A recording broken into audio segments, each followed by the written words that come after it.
ঘূর্ণিঝড় বাইরনের শক্তিশালী আঘাতে বিপর্যস্ত হয়ে পড়েছে ইসরায়েল।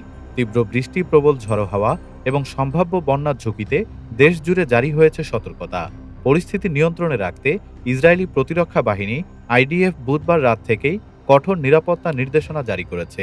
আইডিএফ প্রধান এয়াল জামিরের দেওয়া নির্দেশনায় বলা হয়েছে, বুধবার রাত ৮টা থেকে শুক্রবার সকাল ৬টা পর্যন্ত কোনো সৈন্যই সপ্তাহান্তের ছুটিতে ঘাঁটি ছাড়তে পারবে না।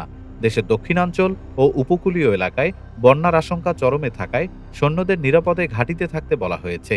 আউটডোর প্রশিক্ষণ, যেমন পায়ে হেঁটে অনুশীলন, যানবাহন চালিত ট্রেনিং, নেভিগেশন বা ক্যামোফ্লোজ সবই সম্পূর্ণ নিষিদ্ধ করা হয়েছে।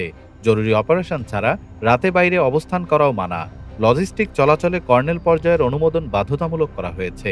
ঘূর্ণিঝড় বাইরনের আগে গ্রিস ও সাইপ্রাসে ধ্বংসযজ্ঞ চালিয়ে আরও শক্তি নিয়ে ইসরায়েলে প্রবেশ করেছে।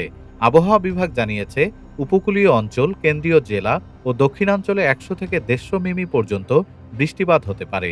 প্রকৃতির এই থাবায় ইসরায়েলের বহু সামরিক পরিকল্পনা স্থগিত হয়েছে। বাড়ছে দুর্যোগ মোকাবিলার চাপ। ডেস্ক রিপোর্ট, বাংলাদেশ সময়।